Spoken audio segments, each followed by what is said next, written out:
Right now, there are roughly 440 nuclear reactors operating worldwide.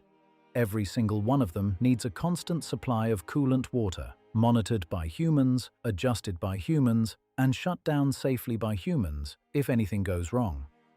So here's the question nobody wants to think about too carefully. What happens to those reactors if every human on Earth simply vanished?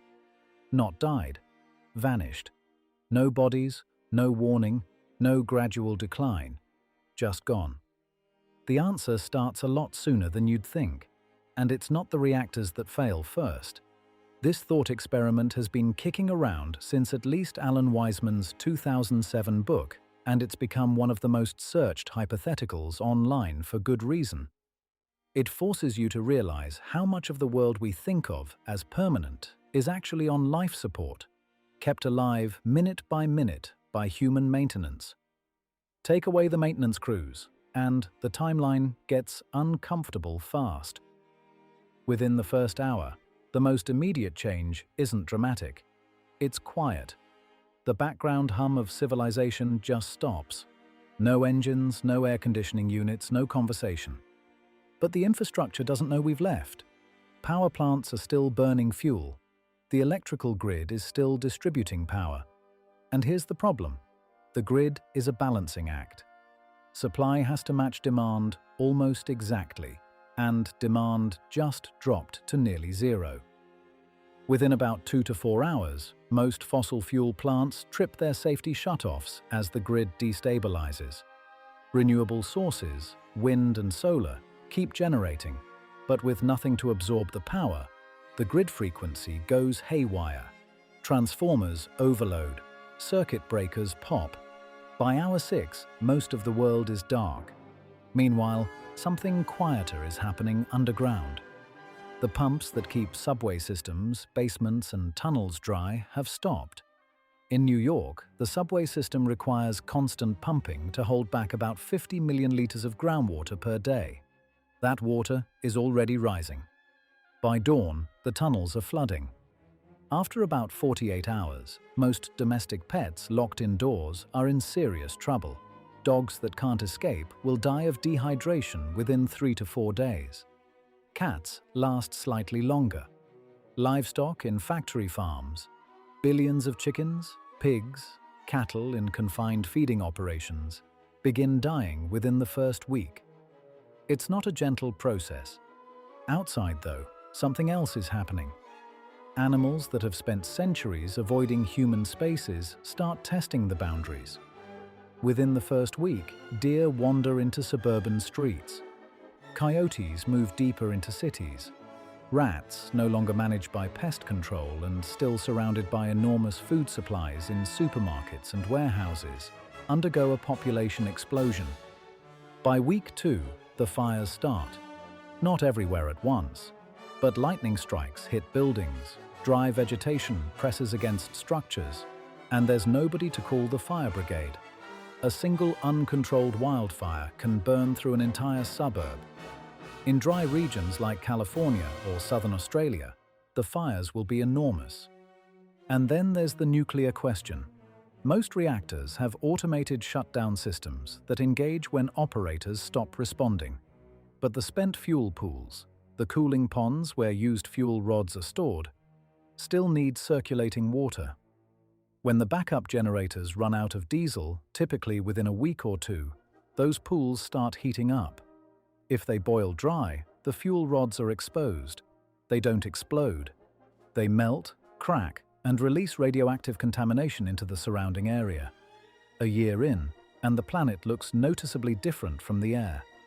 Roads are cracking as frost heave and root systems do their work without repair crews. In temperate climates, vegetation has already started reclaiming pavements. The fast growers, buddleia, Japanese knotweed, ailanthus, are punching through tarmac and climbing walls. The rat population has peaked and crashed. Without human food waste, their numbers collapse. Predator populations, hawks, foxes, feral cats, adjust accordingly. By year 5, most wooden-framed houses in humid climates are showing serious structural damage. Roofs leak, floors rot, walls bow.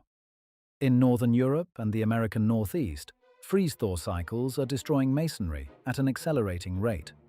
By year 20, many suburban homes are unrecognizable. Nature hasn't just encroached, it's moved in. Trees grow through living rooms, vines pull down gutters and fascia boards.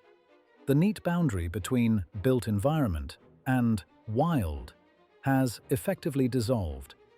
And here's the part that surprises people. The air is already cleaner.